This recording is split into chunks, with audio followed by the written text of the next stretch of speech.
Hai, Rizky di sini. Tahun lalu kita udah pernah nge-review yang namanya Asus VivoBook M433, yaitu adalah laptop dengan 8 core termurah.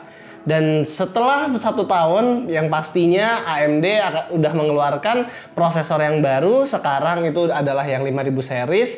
Namun yang kali ini datang ke kita bukanlah yang 8 core termurah, alias ini adalah varian yang harganya itu di 10 jutaan yang memakai Ryzen 5. Tapi kalau misalnya dibandingkan dengan tahun lalu, apakah yang Ryzen 5 ini malah lebih worth it? Inilah VivoBook M433 tahun 2021.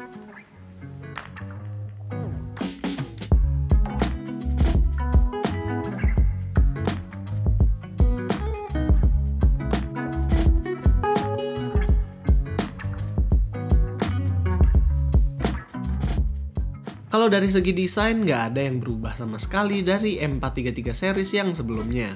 Buat informasi kalian aja, kita udah pernah nge-review M433 ini sebelumnya itu di tahun 2020 yang dimana ini adalah termasuk laptop dengan 8 core termurah. Namun yang kali ini bukanlah yang Ryzen 7 seperti tahun lalu, melainkan yang Ryzen 5. Oke, balik lagi ke desain. Bener-bener nggak ada yang berubah dari M433 tahun lalu, mulai dari kualitas layar, color gamutnya, lalu ukuran bezel, itu semua sama. Sebenarnya kita berharap bisa dapat color gamut yang lebih tinggi lagi di seri yang kali ini, tapi ya namanya udah dapat performa yang bagus di harga segini, ya kita maklumin lah. Lalu bagian keyboardnya juga sama, di enter ini masih dikelilingi warna hijau ala stabilo. Dan buat review unit kita kali ini itu yang berwarna gaya green atau hijau tua kalau gue bilangnya. Masuk ke bagian kelengkapan port, di bagian kanan ada slot micro SD dan 2 USB 2.0. Lanjut ada charging port HDMI USB A 3.2 Gen 1, USB-C 3.2 Gen 1, dan combo audio jack di sebelah kiri. Oke, lanjut ke dapur pacunya. Laptop ini dipersenjatai Ryzen 5 5500U dengan 6 core 12 thread, 8GB RAM, dan juga sama seperti yang dulu yaitu 512GB SSD. Ryzen 5000 series yang kali ini datang adalah yang masih menggunakan arsitektur Zen 2 sesuai yang waktu itu pernah si Michael jelasin. Namun apabila kita bandingkan dengan yang 4000 series, peningkatan performanya sudah naik cukup signifikan. Kalau yang dulu mereka masih 6 core 6 thread, yang sekarang sudah multi-threading walaupun dengan TDP yang sama.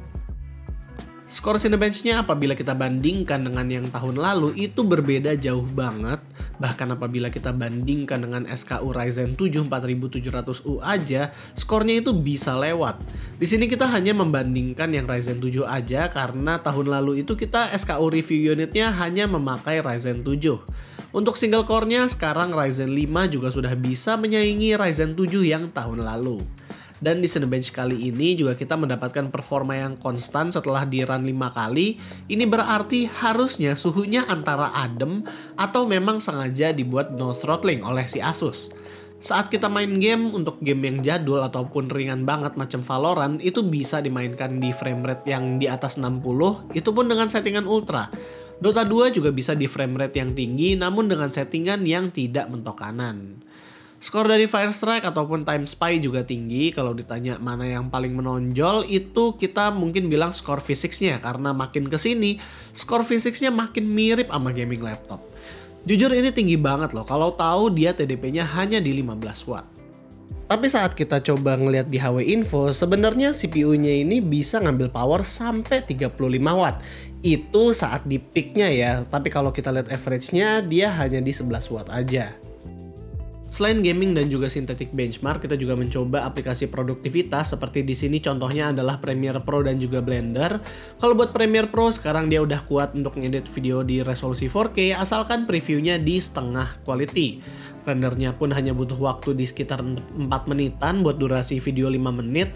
Dan kalau ditanya untuk 3D design, di Blender kita juga udah mencoba untuk nge-render project BMW 27 dan mendapatkan render time yang cukup singkat. Kalau buat speed dari SSD, not bad lah buat sebuah PCIe Gen 3 X4 walaupun nggak nyampe ke 3000 karena zaman sekarang untuk dapetin laptop yang cepat saat booting dan juga aman dari goncangan-goncangan itu udah pasti pakai SSD.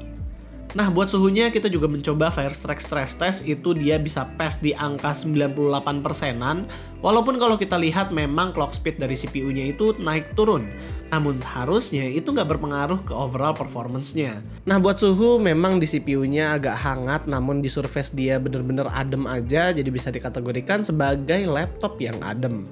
Buat pengalamannya sebenarnya nggak ada yang jauh berbeda daripada M433 sebelumnya karena semua hampir sama, hanya saja memang kita expect-nya itu kalau yang seri kali ini color gamutnya bisa lebih tinggi daripada yang 2020, tapi ya dengan harga yang stay sama kita masih bisa maklumin. Tapi sisanya semua enak lah. Battery life masih di 7,5 jam, ngetiknya juga masih cukup enak, function key lengkap, speaker juga lumayan, dan juga buat bobot dan ukuran, laptop ini masih sangat oke. Kalau kita telanjangin laptopnya, di sini upgradability juga sama dengan yang sebelumnya itu. Buat RAM itu masih nggak bisa di-upgrade, namun untuk SSD, slot M.2-nya itu ada 2. Jadi kalau misalnya mau nambah M.2 SSD satu lagi, itu masih bisa. Kalau melihat harganya, Asus VivoBook M433 masih menjadi pilihan yang excellent kalau kalian mencari laptop dengan performa CPU tinggi di harga 10-12 juta. Apalagi yang membutuhkan storage yang lebih karena dengan adanya 2 slot M.2. Namun memang walaupun kita mendapatkan performa yang canggih di kelasannya, kita harus ingat kalau misalnya kalian adalah seorang editor atau orang yang memang membutuhkan color gamut, laptop ini sayangnya color gamutnya masih lumayan rendah. Dan jadi itulah pendapat kita tentang Asus VivoBook M433. Seperti biasa kalau kalian suka dengan videonya, jangan lupa untuk kasih kita like, share, dan subscribe. Dan yang terakhir, di sini gua Rizky. Always stay safe.